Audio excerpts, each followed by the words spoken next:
Most people do not notice the moment when fasting glucose begins to rise. There is no dramatic shift, no sudden alarm, no obvious signal that something fundamental has changed inside the body. Instead, what they usually notice first is that mornings start to feel different. They wake up more tired than they used to. Their body feels heavier before the day even begins. Their mental clarity is slightly slower. And even though their routine appears exactly the same as it was 10 or 15 years ago, the morning no longer feels stable. They may eat the same breakfast. They may go to bed at the same time. They may even weigh roughly the same, but when they check their fasting glucose, the number is higher than it used to be. And what makes this even more confusing is that nothing dramatic happened. There was no major illness, no extreme weight gain, no radical lifestyle change. Just time. Fewer over 45 wake up tired more often than you used to, or keep seeing high blood sugar before breakfast even though your habits haven't changed. Subscribe now. This channel focuses on one thing only: morning blood sugar, fasting glucose, why people wake up tired, and why high blood sugar before breakfast becomes more common as we age. Everything here is designed to help you understand what your morning numbers are actually telling you. Here is the reality that most people are never clearly taught. Aging does not suddenly create metabolic disease, but it gradually reduces insulin sensitivity, alters liver regulation, decreases muscle mass, changes hormone balance, and lightens sleep quality in ways that quietly raise fasting glucose. And because the morning reflects your metabolic baseline without food, movement, or stimulation interfering, it is usually the first place where this internal shift becomes visible. Fasting glucose is not random. It is not a mysterious number that appears without cause. It is the result of how efficiently your body manages glucose overnight, when insulin is low and the liver is in control. And as we age, the systems that regulate that process become less flexible. Not broken. Not dysfunctional in a dramatic way. Just less responsive and less precise. When you are younger, insulin signaling is strong and efficient. After you eat, glucose rises slightly, insulin is released, and muscle cells quickly absorb that glucose for storage or energy. The process is smooth and tightly regulated. Overnight, even though insulin levels drop, the liver remains sensitive to small signals that tell it how much glucose to release and when to stop. But after the age of 40, and especially after 50, insulin sensitivity gradually declines.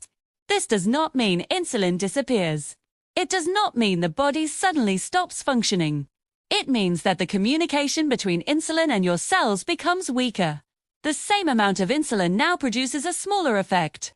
Glucose remains in the bloodstream slightly longer.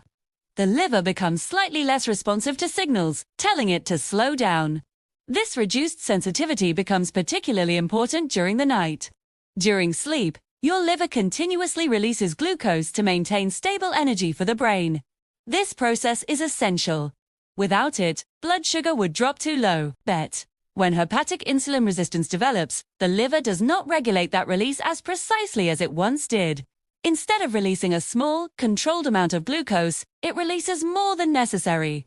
And you wake up with high blood sugar before breakfast, even though you have not eaten for 8 or 10 hours. Many people interpret this as failure. They assume they did something wrong. They blame dinner. They blame carbohydrates. They blame a late snack. But in many cases, the deeper cause is age-related metabolic rigidity, especially at the level of the liver. Another major factor that changes with age is liver fat accumulation. Even individuals who appear lean externally can develop increased fat deposition inside the liver over time. This fat interferes with insulin signaling within hepatic cells, making the liver more resistant to the message that says, slow down glucose release. As a result, overnight glucose output increases. This is one of the most common reasons fasting glucose gradually climbs year after year, even when body weight does not change dramatically. At the same time, muscle mass declines. After the age of 30, we gradually lose muscle tissue. After 50, this process accelerates unless actively countered. Muscle is the largest storage site for glucose in the body. It acts as a metabolic buffer. When muscle mass decreases, the body has less capacity to store glucose efficiently. That means even normal dietary intake can produce higher baseline levels over time.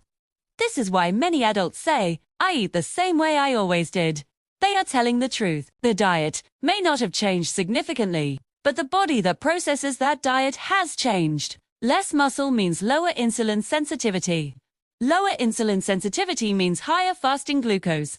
And because the morning reflects baseline physiology without daytime compensation, the elevation appears there first. Hormonal shifts also play a critical role. Cortisol, often referred to as the stress hormone, naturally rises in the early morning hours. This rise helps prepare you to wake up. It increases alertness and signals the liver to release glucose. In a metabolically flexible system, this cortisol rise is balanced by insulin sensitivity. The glucose released is quickly managed and remains within normal range. But when insulin sensitivity declines with age, cortisol's signal becomes more dominant. The liver hears release glucose more loudly than it hears stop. As a result, more glucose enters the bloodstream than necessary. You wake up tired, but your fasting glucose is elevated. That combination confuses many people because they assume high glucose should mean high energy. In reality, high blood sugar does not automatically mean effective cellular energy. It means glucose is present in the bloodstream, not necessarily inside the cells where it is needed. Sleep quality further compounds this issue. Deep sleep enhances insulin sensitivity and improves glucose regulation. However, as we age, sleep becomes lighter and more fragmented. Even if total sleep duration appears adequate, the quality often declines. Reduced deep sleep increases cortisol activity and impairs overnight glucose control. The body becomes slightly more stressed at baseline, even if you do not consciously feel stressed. This is why so many adults over 45 report waking up tired despite sleeping what seems like a reasonable number of hours. It is not simply fatigue. It is metabolic inefficiency.